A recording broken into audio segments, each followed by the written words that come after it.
নমস্কার, সম্প্রীতি বার্তার সকল দর্শককে আপনার আন্তরিক স্বাগত জানাই এবং ভাতৃপ্রীতির শুভেচ্ছা জানাই।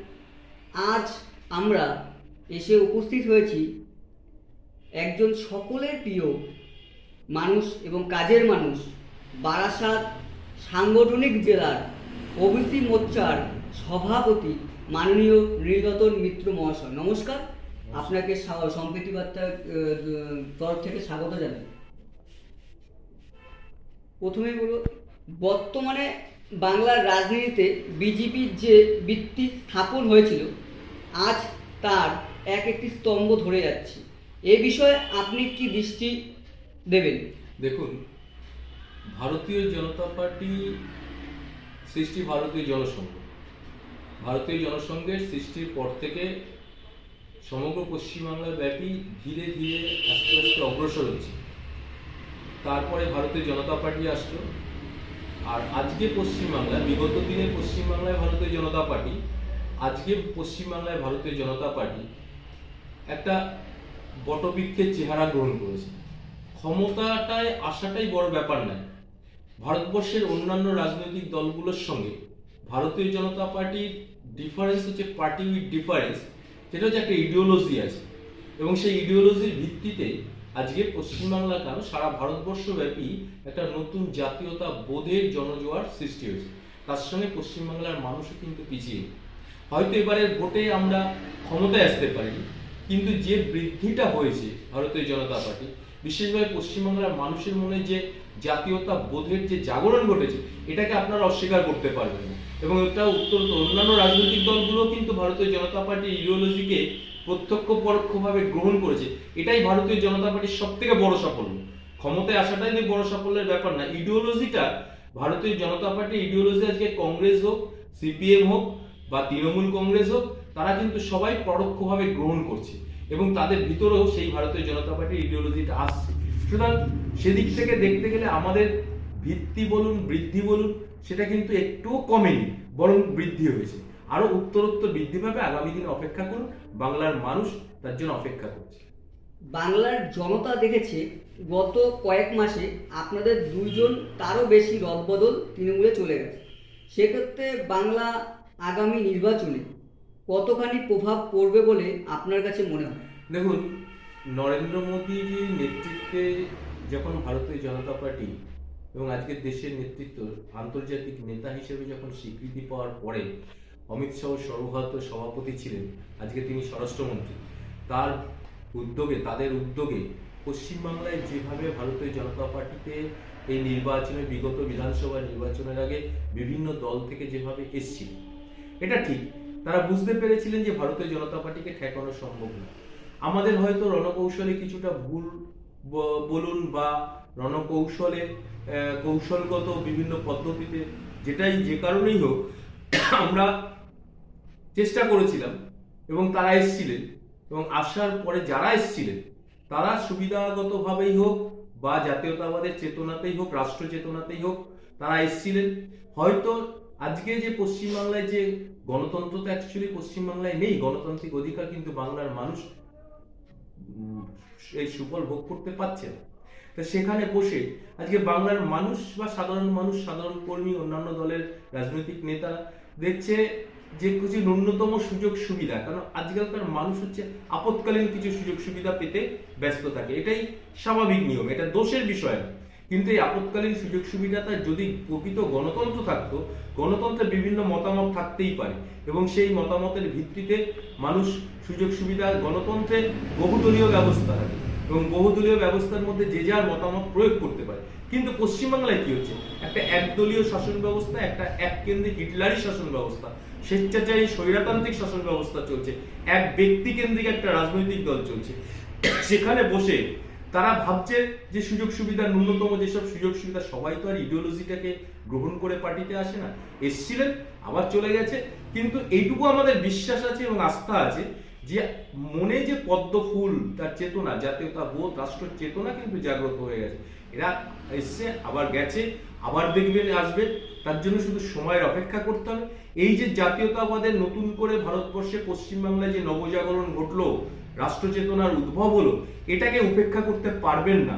এবং আগামী দিনে তার সুফল ঘটবেই। বীজ বপন কিন্তু পশ্চিমবাংলায় হয়ে গেছে।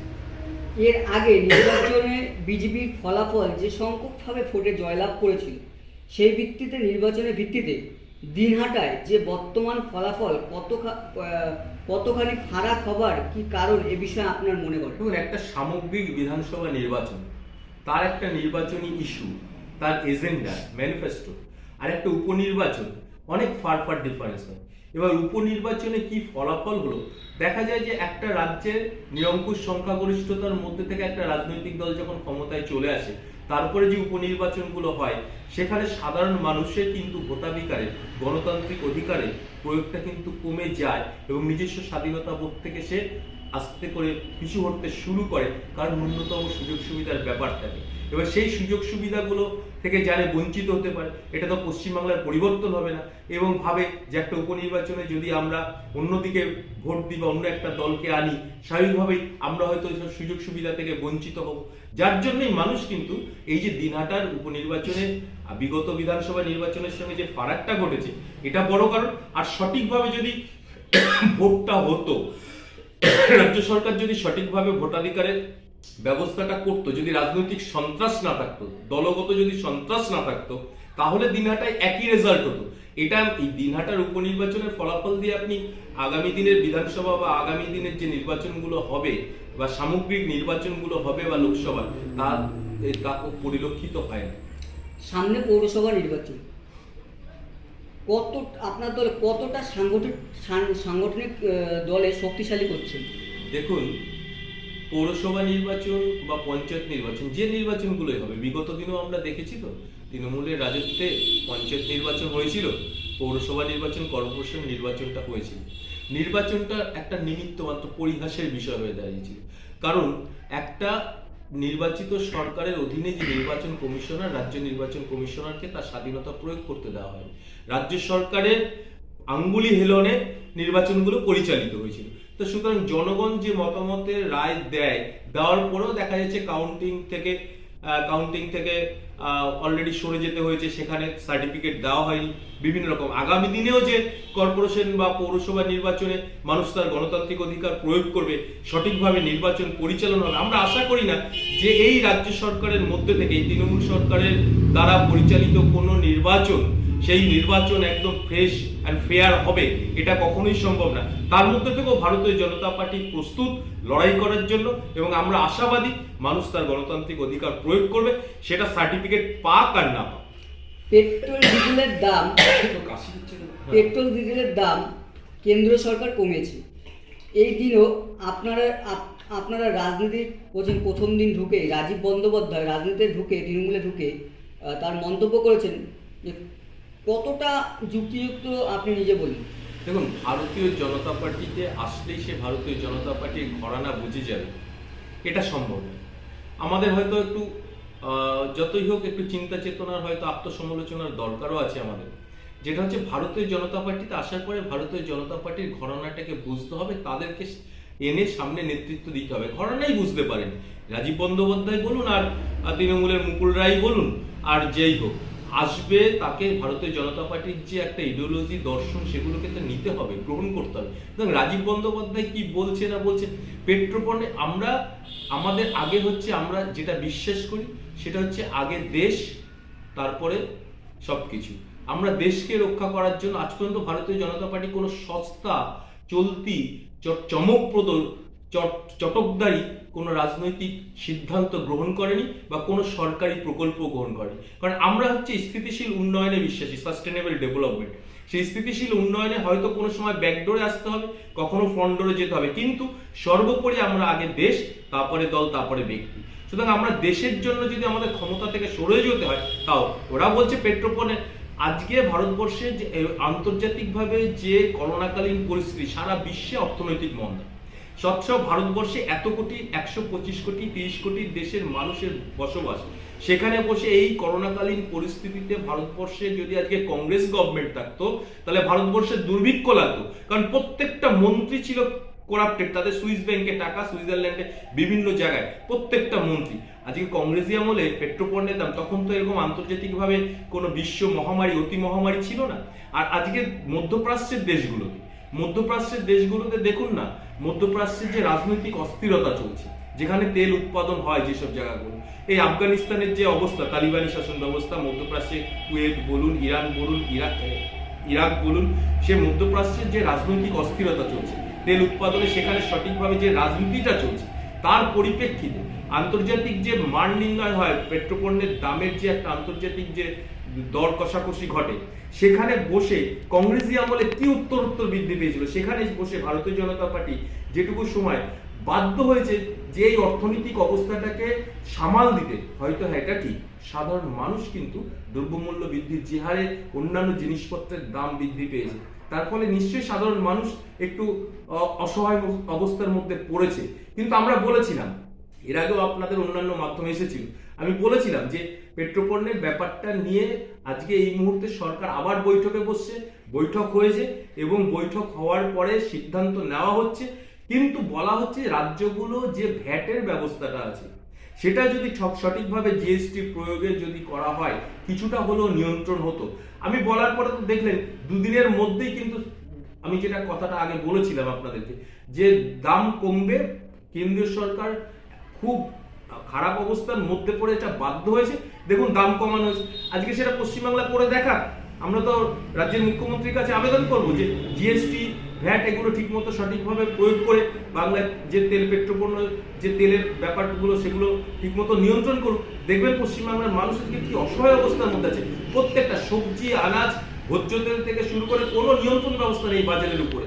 এই অবস্থা তো চলতে পারে না। এই দলটার কোনো অর্থনৈতিক নীতি আছে? কংগ্রেসেরই তো উত্তরসূরি এটা, তা সুতরাং সেইখানে বসে এদের কোনো অর্থনৈতিক নীতি নেই। তা সুতরাং একটাই এদের নীতি, শাসন ক্ষমতা নিতে হবে, মুখ্যমন্ত্রী হতে হবে, প্রধানমন্ত্রী হতে হবে, শাসন ক্ষমতা দখল করতে হবে, লুটে ফুটে খাও হাও মাও, এই তো হচ্ছে নীতির ভিত্তিতে দলটা চলছে।